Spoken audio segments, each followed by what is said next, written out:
Please share this video if you can. It helps our Kenosha community. Thank you. It's a Morning. pleasure to meet you. Likewise. So the first question relates to teacher accountability. Concerns about misconduct and performance among some teachers have been raised by many members of the Kenosha community. How do you plan to ensure these teachers are held accountable for their actions, particularly in cases where student safety or educational outcomes are compromised? The steps I will take is to make the policy on discipline clear, without a doubt. We need a distinction between misbehavior that requires progressive discipline and misbehavior that should be strict liability, automatic dismissal.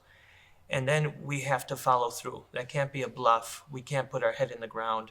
Right now we have the $100 million lawsuit with one teacher. The liability comes if the courts determine that the district knew and didn't act and should have acted. So we need clear, proactive enforcement of our policies, not this waffling, not this looking the other way. We need to hold the bad teachers accountable. And there's the other teacher now who was involved in selling drugs. Again, there's a question. I believe they hired her back. She didn't meet my standards of someone I would trust with children. She may not have been convicted of a felony. Our standards should be higher. I read the indictment. I saw her communication that was wiretapped. I can see from her comments and her action what her motive was. This wasn't someone who hooked up with a bad boy and was led down a route. This was someone who was actively involved in illegal activity. So whether convicted or not, we should be able to enforce higher standards, the best standards for the community. Teachers play a critical role in student success. Given the challenges of the recent budget cuts and the referendum failure, how will you support teachers with the resources, prep time, and professional development they need to excel in the classroom? What strategies will you use to retain talented teachers in the district? The first thing I would do is make sure that we create a classroom environment that is comfortable for the teachers. I want to empower them. I want to give them the tools and not mess into the atmosphere. The number one reason I believe teachers leave is the lack of support from the leadership. No teacher wants to walk into a classroom that's chaotic, that doesn't have the support of their principal, that doesn't have support of the policymakers. I've worked with parochial schools. The teachers sometimes are paid a fraction of what the public schools are. We don't have a problem retaining the teachers because the atmosphere is holistic, it's academic, it's comfortable. There's not tension put into the classroom from silly and non-common sense policies that are put in the classroom. So I think the number one thing as a school board member is we can realign the priorities again at the board level, support them. We need to listen to the teachers. They are the front line of the mission. I think there's a barrier there. I think the current board has a little entitlement attitude and a we know what's best attitude.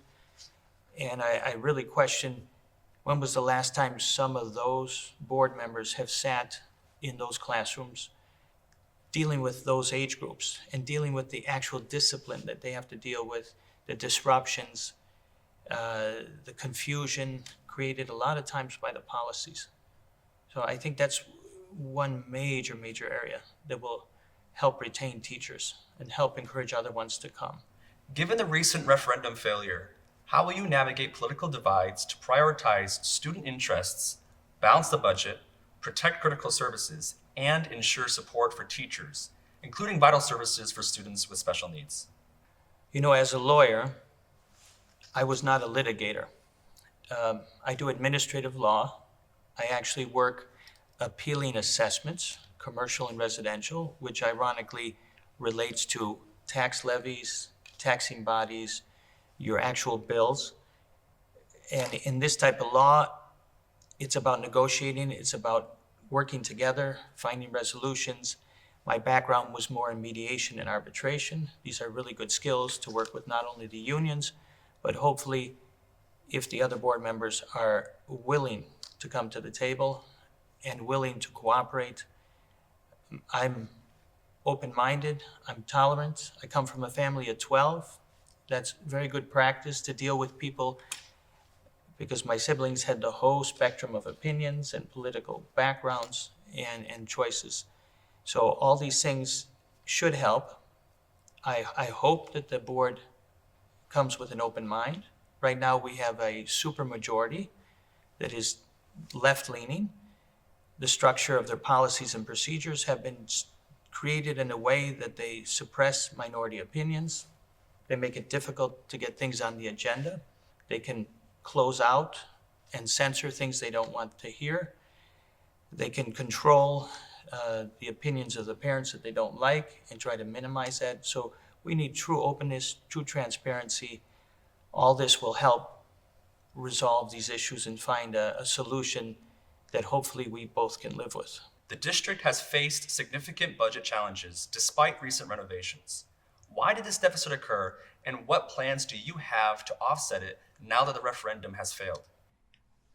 On the question of why did this occur, you're going to hear many things from different sides. All of those have half-truths in them. One of the primary reasons is enrollment is decreasing. This was in part because of COVID. During COVID with the lockdowns, which was unfortunately a poor decision by the board, we lost a lot of students. They didn't come back. And along with demographics, the student body is shrinking. For those that don't know, the funding is per pupil. So when the overall number of students decline, your budget declines. The board, in a way, foresaw some of this because they are aware of demographics years before.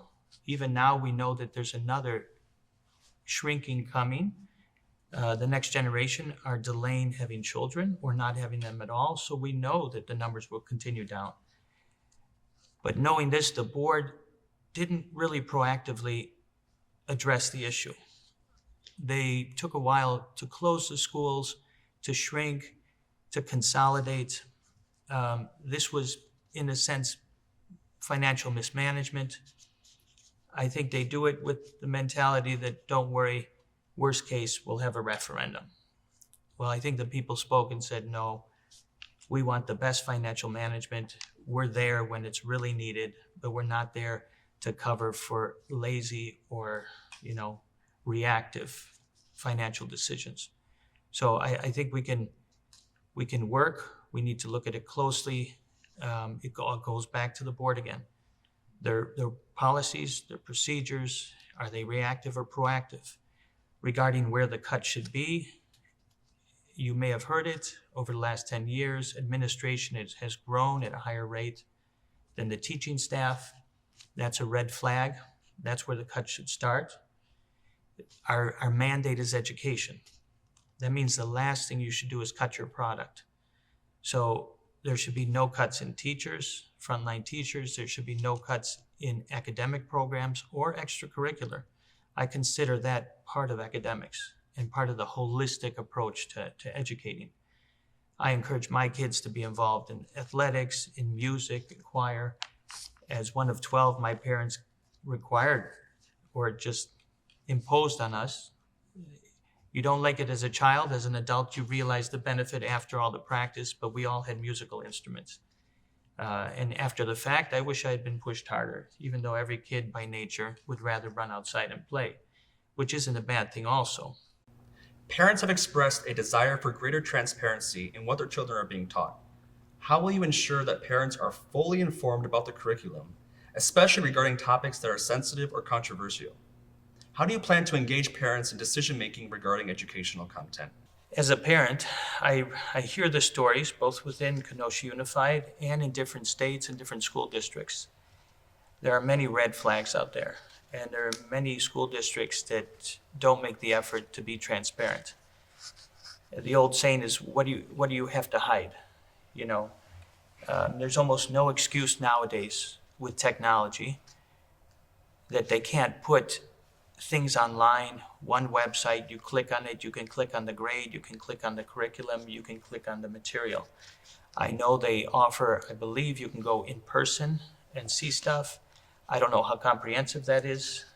And This transparency should not just include curriculum, it should include field trips, school activities, because those too can be, there's a wide range of what you can lead your class to. And the last thing a parent wants to know that they went to somewhere that they felt was inappropriate or unsafe, or for whatever reason exceeded the expectation of where they thought their child would be. Whether we have a babysitter or a school district, we trust and hand over our children to them. I expect the highest standards. And if any child's left with me in my house, I increase my behavior with that child, because I have to assume that the parents may have higher standards in mind. I was raised traditionally, to me, this is common sense. The joke nowadays is it's not that common, but we need to restore a common sense approach, full disclosure. Unless the board does that, they will continue to lose the faith of the community, and they won't be able to restore the trust. Ensuring the safety and well-being of students is a top priority. How will you address any concerns related to student safety, including the protection of all students from bullying, discrimination, or other forms of harm, both physically and emotionally? So sadly, bullying has been an issue throughout the history of society. Kids, sometimes by nature, criticize, compete, ostracize, target the weak. They target the runt of the litter, is the phrase. It's still inexcusable. The question is the bullying increasing nowadays, or is it the same? And are we doing everything we can in the classroom to, again, minimize? And again, this is a teaching environment. The first role is to teach the students not just academics, but social skills. Are we teaching them the virtues that instill in them a desire not to bully automatically? Unfortunately, some of the curriculum, some of the social issues that are in society today, they do the opposite. There's a recent study from Rutgers showing that people exposed to DEI material, instead of being more empathetic and sympathetic, they actually become more hostile and aggressive, which is interesting. So something they claim is there to benefit the classroom actually makes it more toxic. I'm waiting for the study to be repeated several times to confirm the validity of it, but we do see it in action, because we see the aggressiveness and the tension. And unfortunately, a lot of these programs label people. They create this. They don't come in and say, I respect everybody, I tolerate everybody, I can see myself in your shoes. Instead, they want to categorize, they want to say oppressor, oppressed, and this is a toxic addition to the classroom. So there should be a zero tolerance for bullying for anybody. No bullying from the students, no bullying from the teachers, no bullying from the administration. We need a system where the parents can complain or file a report. If they don't get satisfaction from the principal, it goes up. If they don't get satisfaction from the superintendent, it goes directly to the board. In a way, you have a right to appeal it all the way to the board. This not only leads a trail of accountability, but if I'm on the board, I will hear everything. And then I won't hear it secondhand. And I shouldn't have to have a mom coming to me directly because she can't be heard in the process. I'm not against that. If elected, you should be able to communicate directly with me. And I will do my best to make sure that the policies and procedures were followed, that whatever caused this is stopped, and that the tone and the attitude in the classroom is changed. And this will happen also through the teacher service days, reinforcing with the teachers that what are our goals, what are our principles. Again, restoring common sense respect for everybody, no preference of anybody over anyone else, old school tolerance, empathy, and those principles. What criteria will you use to ensure that teachers are hired based on qualifications and experience rather than political or ideological preferences? How will you ensure that all teachers are equipped to provide an inclusive, high-quality education to all students? I think for a start, we need to put it in our policies that our goals are experience and qualifications, that we restore meritocracy and not at the expense of diversity. There is plenty of diversity in Kenosha. I'm very pleased with it. When I take my children to school, I see a diverse community. And I think we just need to focus on qualified individuals. One absolute step I would like to take is I want to be on the Human Resource Committee. I want to be one of the members. I think it is the key decision that trickles up. One of the best things a principal could do is hire the right teachers. Therefore, one of the best things the superintendent could do is hire the right principals. But if the head is off, then we get mediocre principals who hire mediocre teachers. If I was on the committee for the human resources, I would select people that are qualified, academically high from their schools, and they share the core values. And the core values of everyone in society, not a selective template from me. My core values are competence, empathy, and a love for the children and a love for teaching. This should be universal. These should not be controversial or labeled radical right or left. Competency, a love of the children, a love of the material, and the ability to communicate with the age group that they're teaching. So the only way I could guarantee it is to be very involved in the hiring and encourage the hiring of excellent, superintendent and the hiring of excellent principals. And I would be confident that you would see the effect.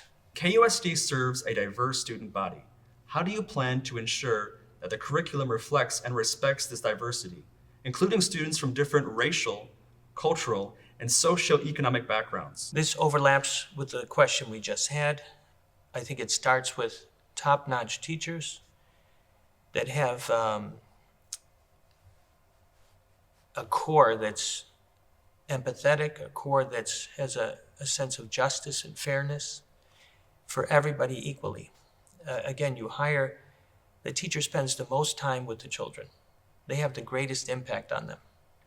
When we see awards for the best teachers, we see the ones that had a sincere interest in their academic achievements and their academic improvement, and a sincere interest in their social development. And these bonds continue for the rest of their life. I've been in schools, even the private schools, where during breaks, the kids from the upper grades go back down and visit their teachers from the lower grades. To me, that's better than any evaluation. That shows me that the kids are comfortable, they felt valued, they felt that their opinion mattered, they felt safe. These are teachers that automatically, holistically educate. And as far as competence, we know if they're achieving the goals of reading and writing and the core subjects. We can see that through testing, but we can also see that when there's a happy child, they absorb the material better, faster, and in a way that it stays with them. And they can retain it as they move up the ladder. So the primary thing is, again, to have the right teachers. And unfortunately, that comes to the policy of the board. What type of people do you think have those core strengths? And lately, I think the standards at the top level don't align with the community. They don't align with common sense. Looking at the people running against me, I see a lot of comments how we want to be therapists, we want to be, helping them in their personal stuff. That's not our primary goal. Our primary goal is education. We're supposed to spot kids that are struggling, and if it's with something emotional or psychological, we refer them to professional help. We're getting away from giving them a general support and academics, and we're getting distracted outside of our professional expertise, outside of where we have liability to go, and that brings up the other issue. I shouldn't be playing therapist to you. You tell me you have a problem, and I'm excited and I want to help you, but I'm not a therapist. That's like me giving legal advice if I'm not an attorney. Again, they have empathy, but it's not our mission.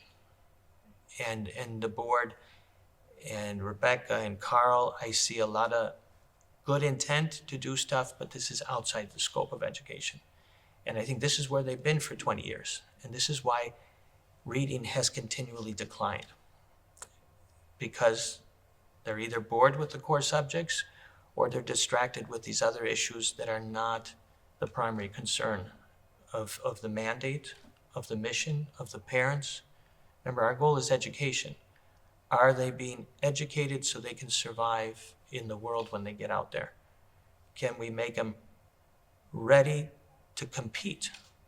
Or are we neglecting the basics and now they're handicapped and they're going to be beaten out by other students from other schools that prepared them better? Most of us know we're 40th among developed countries in the world with educational standards, but I believe we're first in self-esteem. But unfortunately, self-esteem won't compete in the economy out there. And there is self-esteem that comes when you're competent in the skills, a true self-esteem, not just a false, you're great. Trust me, I balance that with my kids. I want to be confident, but I want them to be competent in skills, and they will have pride when they achieve that competence. So I think we're missing the mark, and that's the policy that the board's been on. It's been missing the mark. Yeah, am I being hard? No, the scores are dropping. It's a clear indicator that they're not where we should be. How do you define positive socialization in schools? And why do you believe it is essential for student development? What role should the school board play in fostering social-emotional learning and student engagement? And how would you ensure that academic success is balanced with meaningful opportunities for students to build interpersonal skills and relationships? As a school board member, I think the key thing that we can do and we should do is we control the day. We control the hours, we control the timing, and it would start in the morning. We even control the food supply now. Now we have a program, and it's a good one, that we take care of everybody. There are many kids that don't have food. First step, we're going to look at the big picture. We need to give them better food. I hear the complaints. I have them myself. I know if my child skips my breakfast because she can get cinnamon rolls or something sugary at school, I don't mind rewarding them once in a while, but we need to feed them healthy stuff. I know a lot of the fruits probably go to waste. The carrots have an aftertaste, probably because of the preservatives. So we start with good food. We start with a good schedule. We need to relook at who goes to class earliest. Right now, some of the earliest classes are for the high school students. I've seen in different districts, different states, since that age group tends to sleep in and they're more alert with extra sleep, we should be open-minded and maybe look at starting the high school a little later. I think that age group would appreciate it. The younger kids get up with the sun, and then it's no fight to get them out of bed, and they're already on a different time thing. So again, this doesn't have to be done, but I want the public to know that I'm willing to look at these different ways. We have to be creative. We have to be flexible. So we got the food, we got this. We need to intersperse during the day, recess, stand-up breaks. I was a teacher. I thought it was unfair because I like to pace. I like to walk. It helps me think. It helps the blood flowing. The children are sedentary for long periods of time. We know that a minimal movement helps the brain, helps get oxygen. Give the teachers the flexibility to insert emotional breaks and physical breaks.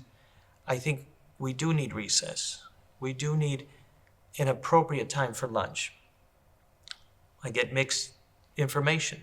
Sometimes I get the impression lunch is so short that I know, and I've had these issues with people with special needs. One doctor said, just chew your food 20 times before you swallow, and your stomach issues will recede. That's a time issue. That's just a relaxed issue. So there's these little things, how time affects your physiology, and how that affects your state of mind and your ability to absorb knowledge in the academics. So you see how all these things interrelate. We can't impose one thing for everybody because everyone has different needs. But I would have policy at the top saying, this is important, work it into the schedule. I understand that a grade school would have different schedules, and the high school.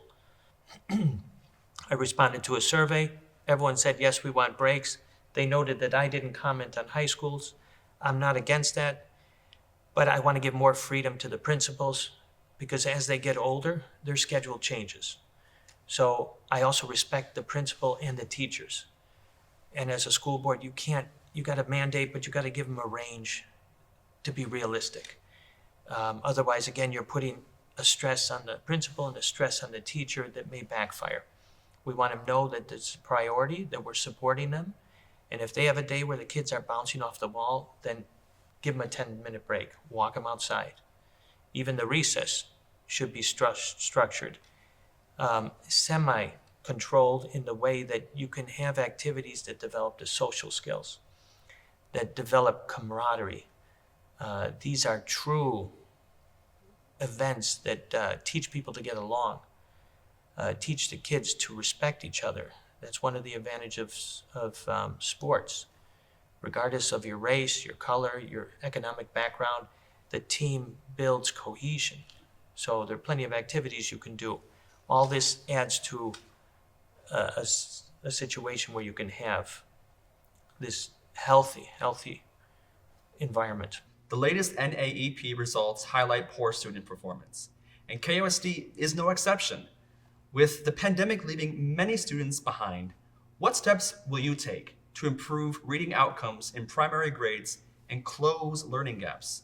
How will you ensure these efforts effectively address students' academic needs and prevent further setbacks? First thing I would do is look at what we can do without money. I've been hearing constantly, we don't get enough funding, we don't get enough funding. That may be the case. But if we don't get enough funding for the next 10 years, are we just going to let another generation slip by with poor reading standards? Again, I've seen parochial schools, homeschoolers, they're on a thinner budget. And I had one daughter, for 1 year I homeschooled her. I found a curriculum that was heavy in reading. She became the best reader for the rest of her life. Now my younger kids look at a bookshelf that was filled up with all the books she accumulated. And she has a love of learning that I can't stop anymore. That's because that program had it as a focus, okay? So we need a directive from the board, a directive from the superintendent. This is the year of reading. Make it the year of reading, make it the month of reading. All subjects, all grade levels, find a way to insert even 5 more minutes of reading. Even a math class, you can, instead of writing the puzzle on the board, you can write a word puzzle, a humorous one, or a little paragraph on some mathematician that might spark their interest. There's so many ways to slip in creative reading and reading that can entice them, enjoyable reading. Does that cost $1? It doesn't cost anything. We have wonderful teachers. We have a lot of talent. These principals went through the full education. In theory, all these highly schooled people on the school board went all the way up to PhD. You're telling me that we can't find creative ways to incentivize reading before we get money from the state, and I know at the last budget meeting I was reading it, and how are they going to address the reading? Oh, they're going to start another committee to do another program to do this. And while we're waiting, another generation is at 30% of class levels. If we continue this mentality, we will look like Milwaukee, which is now lower percentage. We continue, Milwaukee's heading in the direction of Chicago. Chicago had 0% at grade level reading. And no one seems to be shocked while that school board continues to focus on every other issue except academics. This isn't radical. This isn't extreme. This shouldn't surprise anybody. The parents just want their children coming out. I expect that even the Black community should be outraged because I understand that the scores are even lower there. The school board should have incentives, bonuses, even cash prizes for the classrooms that show the most improvement. I would have one for the highest score, but I would also have bonuses and rewards for the most improved. So you can reward even the lower levels to turn them out. I have no reason to believe that one semester, 1 year should see a tweak moving, stopping the slide and turning the corner back up. And this is without asking for more funding. You know, I have a niece that was a teacher. She said her class was lagging in that. And on her own initiative, she took a month and focused more on that. And she was able to have her students catch up. That was at the initiative of the teacher. Why didn't the principal think of that? Why didn't the superintendent think of that? Sometimes we're so buried in policy and funding, and we don't see the forest from the trees, as the phrase goes. And if all you have is a hammer, every problem looks like a nail. If you're so institutionalized that you think the solution for every problem is money and only money, you're not being creative. You're not finding other ways to address these issues. And the private schools, I was in a startup school where I was helping them start up, and on their school board initially, we started from ground zero. There was very little money, but we made it to 8th grade. So it can be done. Research shows that recess plays a critical role in supporting both mental health and academic performance. Will you commit to implementing a district-wide policy that guarantees recess for all students, including high school students, as part of the instructional day? How do you envision recess contributing to improved student behavior, reduce skipping of classes, and enhanced overall well-being? As we mentioned before, I'm a proponent, even in high school, but I understand because I know, like my daughter, their study halls float throughout the day. So we have to be realistic. If they have 2 periods of study halls and then recess, I guess that's fine because they're developing the other skills that come with recess.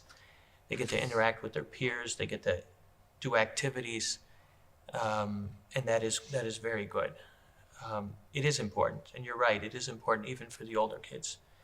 The only thing I would do is give the principals flexibility, and I trust them. I trust them to do breaks at those critical times when the kids have been through the drier classes where they've been sitting a lot, to strategically place them. And even a recess or a light recess after lunch to help the blood flow, because we know that after you eat, you're more lethargic. So a good mandate, but respecting the authority of the teacher, give them built-in flexibility, and the benefits will flow naturally. For the audience, why should I vote for you? What makes you stand out from the other candidates? And how will your leadership directly benefit our Kenosha community? Well, I'm going to summarize my key points, and I want to do that by reading some of the comments that I got from the internet, some of the feedbacks from you, the community, because I think they hit the points right on the head. I think they are 100% in line with where I'm coming from and what my goals are as a parent of 3 in the school system, as a taxpayer, and as someone who wants my children to succeed in the world.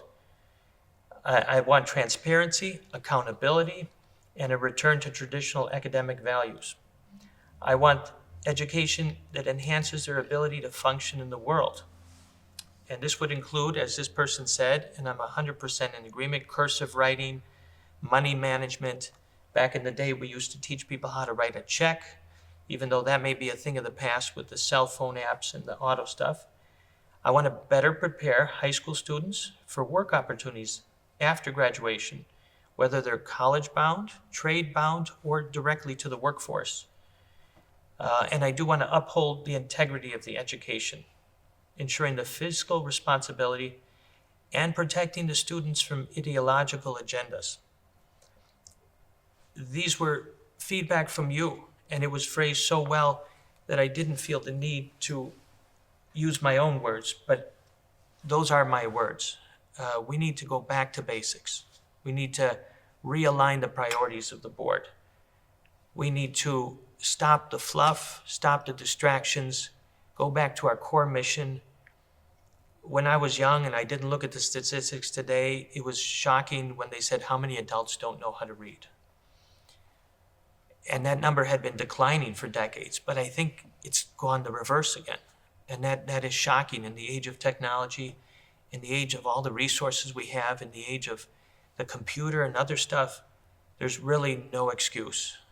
We need to do what our job is. Let the parent, let the school board do their things, and let the teachers teach. As we close, we'd like to express our sincere gratitude to the candidates for their participation, to the dedicated team at Backyard Dream Productions for making this forum possible, as well as the many Kenoshans who contributed thoughtful and vital questions. Thank you to all the viewers for watching. We encourage you to please share this video so we can reach more members of our Kenosha community. Before I go, I'd like to quickly announce my first children's book I'm authoring and illustrating, titled Kenowhere, The Key to Knowing Kenosha, set to be published in 2026, so stay tuned. Thank you for joining us. Make sure to get out and vote on April 1st and let your voice be heard. And if you were curious, here's a little more info into what Backyard Dream is all about. Ever since I was a kid, I always enjoyed making films in my backyard with all the neighbor kids. I built stages and we put on performances during family parties. And I always wanted to continue that dream into adulthood and start a production company and really show the 8-year-old self that anything's possible when it comes to dreams, and just make movies, make short films, working with corporate clients. All of that all encompasses my dream of my 8-year-old self. Over the past 10 years, we have done everything from short films to corporate clients and everything in between. We do live events, we go on location for clients, even do stuff in the studio. In the last 4 years, we really expanded the business into doing virtual production with a 10x30 LED wall, which is the same technology they're using in Hollywood. Normally, in a studio, you have a large green screen, and that green is replaced in post. In our studio with our 10x30 LED wall, we can do it in real time right in the camera. So we build the environments, and then we put them on the LED wall, and when you shoot that wall, you get a full parallax 3D of that world. This dream may have started in my backyard just by myself, but over the years the team has grown. We have Ken Stouffer as our producer, Mike Detterman as our director of photography, and Jeff Rodriguez as our creative director and virtual production supervisor. It takes more than just one person to make this all happen. It was very advantageous for me to start Backyard Dream in Kenosha because 1, it's my hometown, 2, we have a very creative community, and 3, we're between Milwaukee and Chicago, 2 large hubs in the industry. I want to continue to grow the business here because this community has been great and it's striving to something even better. One of the biggest missions of Backyard Dream is to work with students and young adults. And some of those opportunities include coming to the studio, taking a tour, experiencing the gear, experiencing a production, and ultimately hiring those students back to work here. And that means that we're keeping our students local and that they're able to work in their own backyard with the resources that we're able to provide. When we found out that Backyard Dream had won the Forward Award, it was very humbling to see that the community is supporting us, that we are making a difference in Kenosha for young adults and future companies that are coming here. This all started when I was 8 years old, and that dream has never changed, just the backyard has been getting bigger over the years. So I think it's important that you tell your story, you get out there and show the world that anything is possible, no matter how small your resources are at that time.